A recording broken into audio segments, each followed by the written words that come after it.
अस्सलाम वालेकुम my YouTube family, कैसे हैं आप सब। तो डियर व्यूवर्स, आज केक की रेसिपी आ गई है और केक भी बहुत मज़ेदार और शानदार बनेगा हमारा। ये देखिए, आप चेक कर सकते हैं।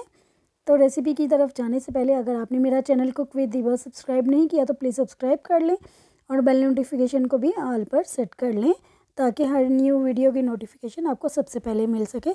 चलिए फिर रेसिपी को स्टार्ट करते हैं। बिस्मिल्लाहिर्रहमानिर्रहीम। यहाँ पर मैं 1.5 कप मैदा लूँगी, 1 कप भर के और एक इतना आधा। इसके लिए एक खुला बाउल लेंगे ताकि इसको छाना जा सके अच्छी तरह से। और अब 1 टीस्पून में इसमें बेकिंग पाउडर डाल दूँगी और हाफ़ टी स्पून इसमें मीठा सोडा और हाफ़ टी स्पून से भी कम इसमें नमक जाएगा। अब इसको छान लेंगे अच्छी तरह से और इसको छानना बहुत ज़रूरी है ताकि इसमें कोई भी गुठली ना हो। चलिए फिर ये हो गया। अब इसको साइड पे करेंगे, अच्छी तरह से मिक्स कर लेंगे। इससे पहले इस तरह से किसी चम्मच की मदद के साथ मिक्स कर लेंगे। तो चलिए फिर अगले स्टेप की तरफ चलते हैं, क्योंकि हम विदाउट ओवन इस केक को बना रहे हैं। तो इसके लिए मैंने एक पतीला ले लिया है और उसको प्री हीट कर लेंगे इस तरह से एक स्टैंड रख के। और अगर आपके पास स्टैंड नहीं है तो आप कोई भी स्टील की प्लेट रख सकते हैं और मीडियम टू लो फ्लेम पे इसको प्री हीट करेंगे। तो यहाँ पे मैंने 8 इंच का पैन ले लिया है और इसको अब ग्रीस कर लेंगे ऑयल के साथ। अच्छी तरह से इसको ग्रीस करेंगे और किनारों पे भी करेंगे। और अब बटर पेपर इसके अंदर लगाऊंगी। तो इस तरह से मैं इसके साइज़ का कट करके बटर पेपर लगा दूंगी। और अगर आपके पास बटर पेपर नहीं है तो आप इसको सूखे मैदे के साथ भी कर सकते हैं डस्ट। अब बैटर को तैयार करेंगे। तो इसके लिए मैंने एक बाउल लिया है और उसमें 4 अंडे डालेंगे। इस तरह से एक एक करके चारों अंडे डाल देंगे। व्यूअर्स, आपने ये रेसिपी वीडियो को लास्ट तक देखना है ताकि कोई भी स्टेप आपसे मिस ना हो जाए और बिल्कुल परफेक्ट इसी तरह का केक बने आपसे। और अब मैं एक इलेक्ट्रिक बीटर ले लूँगी। अगर आपके पास इलेक्ट्रिक बीटर नहीं है तो आप हैंड बीटर का भी इस्तेमाल कर सकते हैं। तो इस तरह से मैं इसको बीट कर लूँगी। और पहले मैंने इसको लो स्पीड पे बीट किया है और फिर मैं इसकी स्पीड थोड़ी सी बढ़ा दूँगी। और ये देखें, चीनी मैंने 1 कप ली है। 1 कप में से 2 टेबलस्पून ही कम होगी। जैसे कि आपने देखा है कि कप पूरा भरा हुआ नहीं था। और इस तरह हाफ हाफ करके मैं इसको डाल दूँगी और बीट करती जाऊँगी। और इसको बीट करते जाएंगे, तब तक बीट करेंगे जब तक इसका कलर चेंज ना हो जाए। तो 2-3 मिनट मैंने इसको बीट किया है। तो देखें, ये इस फॉर्म में आ चुका है। इसका कलर बिल्कुल पेल हो चुका है। अब मैं इसमें शामिल करूँगी ऑयल। तो ऑयल मैंने यहाँ पे डाला है हाफ़ कप और 1 टीस्पून वनीला एसेंस। अगर आपके पास ये एसेंस नहीं है तो जो भी एसेंस है आप वो डाल लें। इससे अंडों की स्मेल ख़त्म हो जाएगी और अच्छी सी खुशबू आएगी। और ये डाल के भी मैं इसको 2 मिनट के लिए बीट कर लूँगी ताकि अच्छी तरह से मिक्स हो जाए। तो अब हमें बीटर की ज़रूरत नहीं है, इसको हटा देंगे। और अब मुझे एक स्पैचुला की ज़रूरत पड़ेगी, तो उसके साथ इसको एक बार मिक्स कर लेंगे। और मिक्स करके जो हमने ड्राई इंग्रेडिएंट्स रखे हुए थे, मैदा, ये हाफ़ हाफ़ करके हम शामिल करेंगे। पहले हाफ़ डाल के इसको मिक्स कर लेंगे और फिर बाकी का डालेंगे। और जब इसको मिक्स करना है तो अच्छी तरह से इसको मिक्स करना है, लेकिन हल्के हाथों से मिक्स करेंगे। बिल्कुल तेज़ी के साथ इसको नहीं मिक्स करेंगे, आराम आराम से करेंगे। और बाकी का भी मैदा डाल दूँगी और डाल के इस तरह से इसको एक ही तरह से हमने इसको फोल्ड करना है। और इस तरह से इसको क्लॉकवाइज मिक्स करेंगे अच्छी तरह से। और अब मैं इसमें दूध शामिल करूँगी और 1/4 कप मैंने दूध लिया है और सारा ही इसमें चला जाएगा। तो इस तरह से मैं इसको फोल्ड करती जाऊँगी और फिर दरमियान में कट, फोल्ड और कट करके इसी तरह से इसको मिक्स करना है। बहुत ही हल्के हाथों से मिक्स करेंगे और अच्छी तरह से मिक्स करेंगे ताकि इसमें कोई लम्स ना रहें।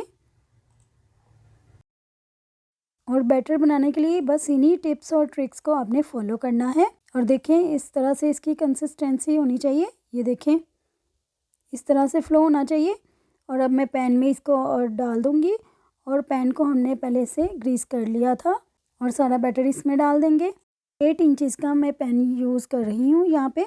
और जब बैटर डालना है तो इस तरह से ये फिल होना चाहिए, ज़्यादा इसको भर के नहीं करेंगे वरना वो हमारा जो केक है वो अच्छी तरह से राइस नहीं हो पाएगा। अब एक दो बार इसको इस तरह से टैप कर लेंगे और एक स्टिक डाल के इस तरह से मैं इसमें सर्कल में घुमा लूँगी ताकि जो भी एयर बबल्स हों वो निकल जाएं और केक हमारा अच्छी तरह से बेक हो। और प्री हीट किए हुए पतीले में इसको रख देंगे और इसको बिल्कुल सेंटर में करके रखेंगे ताकि अच्छी तरह से इसको हीट पड़े, और ऊपर से कवर कर देंगे और आंच को मीडियम टू लो ही रखेंगे। ये हम फ्रूट कॉकटेल केक बना रहे हैं, तो इसके लिए मैंने टिन पैक ले लिए हैं फ्रूट्स, और टिन को खोल के इसमें से मैंने सिरप निकाल लिया है और इसमें मैं पिसी हुई चीनी डालूँगी 2 चम्मच और डाल के इसको मिक्स कर लूँगी इस सिरप में, और इससे बहुत अच्छा सा सिरप हमारा बन जाएगा। और जो फ्रूट्स हैं अब इस बाउल में मैं निकाल लूँगी और इसमें निकाल के मैं इसको स्ट्रेन भी कर लूँगी और छोटे छोटे चंक्स में भी कटिंग कर लूँगी। ये थोड़े से मुझे बड़े लग रहे थे इसलिए मैंने इनकी कटिंग कर ली है। और केक को मैंने 40 मिनट्स के लिए बेक किया था, तो ये देखिए कितना अच्छा सा कलर आ गया है और स्टिक भी हमारी बिल्कुल साफ़ निकली है, तो इसका मतलब है कि केक बिल्कुल रेडी है। तो मैंने निकाल लिया है और निकाल के इस तरह से इसको ठंडा करके एक नाइफ़ की मदद से पूरे साइड्स पे चला लूँगी और इसको उल्टा करके बटर पेपर उतार लेंगे। देखिए नीचे से भी कितना अच्छा सा बेक हो गया है, बहुत अच्छा और सॉफ्ट स्पंज बनकर तैयार हुआ है हमारा। और वीडियो को लास्ट तक देखेंगे तो ही आपको समझ आएगी अच्छी तरह से। तब इसको सीधा कर लेंगे और ये जो केक का ऊपर का पार्ट है अनइवन सा, इसको हम उतार लेंगे ताकि इवन सा हमारे पास टॉप आ जाए। तो इस तरह से मैंने एक बड़ी नाइफ़ लेके इसको कट कर लिया है इस तरह से राउंड बना के, और देखिए अंदर से भी इसकी सॉफ्टनेस चेक करें आप, और कलर भी कितना अच्छा है।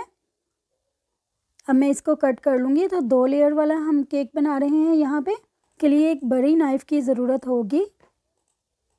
इस तरह से मैंने बड़ी नाइफ़ लेके इसको कट कर लिया है और ये बिल्कुल सही से कट हो गया है देखिए। और अब इसकी आइसिंग की तरफ आ जाते हैं। तो आइसिंग के लिए मैंने यहाँ पे क्रीम ली है, व्हिप क्रीम, ये 1.5 कप के बराबर है।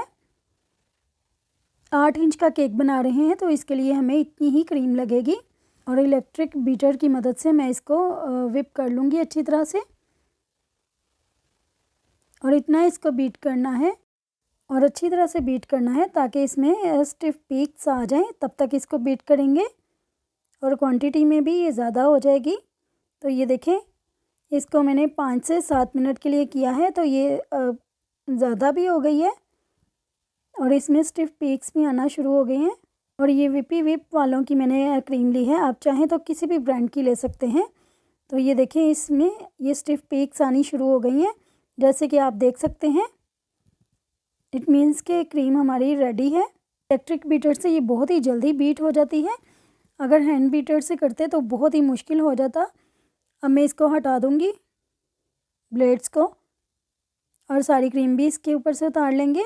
और अब आ जाते हैं इसके फाइनल स्टेप की तरफ। तो यहाँ पे मैंने ये टर्निंग टेबल ले लिया है और उसके ऊपर केक बेस रखेंगे और फिर केक की एक लेयर उठा के इसके ऊपर रखेंगे, और इसको जो सिरप हमने तैयार किया था टिन में से सिरप निकाल के, और उसके अंदर जो हमने शुगर वाला सिरप तैयार किया है उसके साथ इसको अच्छी तरह से सोक कर लेंगे और क्रीम इसके ऊपर डालेंगे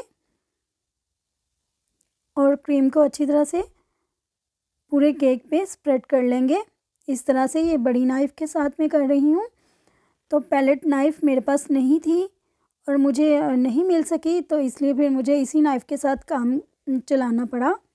और ये जो टिन फ्रूट्स थे इनको मैंने छोटे छोटे चंक्स में कर लिया था, और अब इसके ऊपर फिर सारे स्प्रेड करके तो दूसरी लेयर रखेंगे और उसको भी शुगर सिरप के साथ अच्छी तरह से पोर कर लेंगे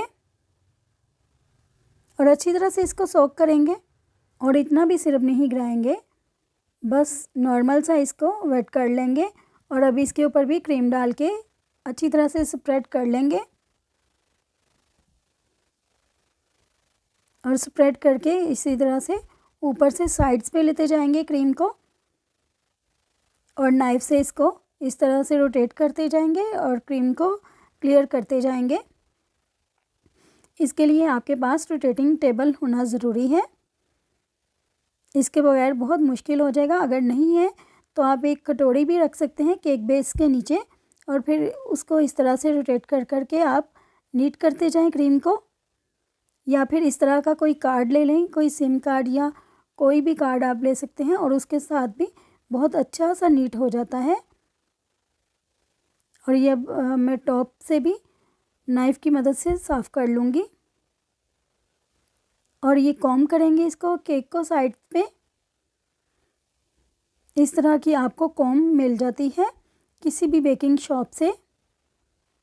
और इस तरह से मैंने अब स्टार वाली नोज़ल ली है और उसमें पाइपिंग बैग में क्रीम डाल के इस तरह से पूरे केक के राउंड पे लगा लूँगी।